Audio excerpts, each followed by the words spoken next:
starting. Hi, my name is Blaine Cartwright. I play guitar. I'm one of the founding members of 9 Pound Hammer. 9 Pound Hammer is a cowpunk band from Kentucky, Lexington, Kentucky. If I had to describe our sound, I would say Johnny Cash meets Johnny Ramone. And we were doing cowpunk we pretty much, if we didn't invent it, we were right there. We perfected it, let's just say. And we played in like maybe 33 different countries around the world. And have been around for a while and getting better and better. So, Blaine Cartwright, tell me about the name 9 Pound Hammer. Well, the name 9 Pound Hammer is taken from an old folk song. It was written by Merle Travis, who's from Kentucky. And actually, me and the singer, Scott Llewellyn, went to school with Merle Travis's nephew. 9 Pound Hammer is getting a little too heavy. I think we first heard the John Prine version. And it just fit with our whole style and everything. And we take a lot of lyrics from John Prine, kind of steal a little bit. So it's on his Sweet Revenge record, and we heard that to death growing up. So it just fit. It really does.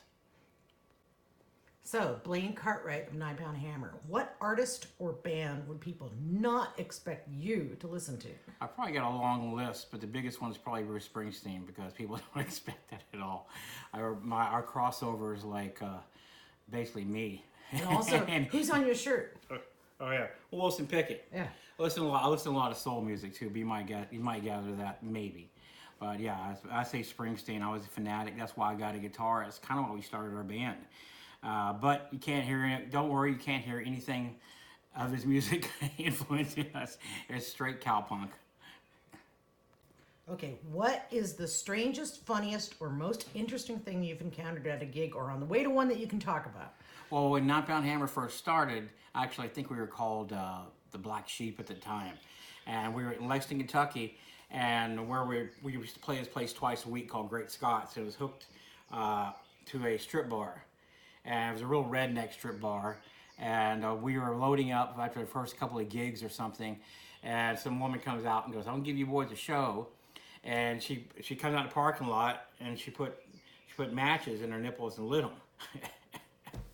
And we're like, and me and Scott were college dropouts at the time, so we were like, I thought we made the right choice. This is pretty interesting life here.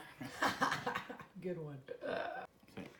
In a food mascot, fast food, cereal, etc., battle royale, who would be the winner? Well, we're kind of prejudiced in this because we're an ally to the Hamburglar, because the guy who engineered our records is a good friend from Kentucky, ended up being Mike Sabbath, and he dresses like the Hamburglar. Calls it something dumb, I'm sure, not the Hamburglar, but I'll give him props to, like, yeah, sure, he would win. Yeah, congratulations, dude. Even over the Colonel? Oh, that's kind of sacrilege. Yeah. I don't know if the Colonel counts as a food mascot. No, the Colonel's not a mascot.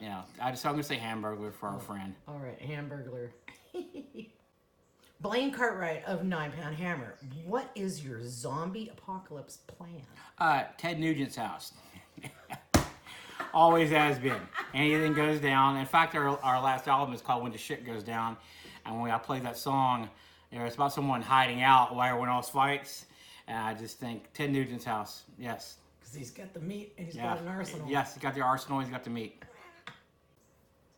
9 Pound Hammer's Blaine Cartwright. What is the strangest purchase you've ever made? Well, the strangest thing I ever acquired was a friend of ours gave me a autograph postcard from Charles Manson. I think I ended up giving it to David Cross. But the strangest thing I ever purchased was probably an album called Charlie the Hamster Sings Bible Songs, which is like kind of like the Chipmunks, but it's at a really bad speed and it warps and everything. And it's so bad. But in looking for that record, which I can't find because we've got thousands of records here, I found this album, man. This is a weird one. Okay, it says Beatles songs. It originally came out in 1982, and it's just a rhino of all the songs about the Beatles. But here's the weird thing about it, and that right there is Mark David Chapman. The artist drew Mark David Chapman into this. And it was a big deal afterward. It was hard to find. It got discontinued right away. Is that Mark David Chapman or is this Mark David Chapman? That's Mark David Chapman. Sorry. Do it again. No, that's cool. That's crazy. Sorry, I don't know where David Why Chapman the was. hell would they put them in there? There he is. I know. That's more David Chapman. And It's been a says, while. Hold it. It says, I am the Eggman, and it says John. Oh, yeah. Talk about creepy. Oh, yeah, and the records.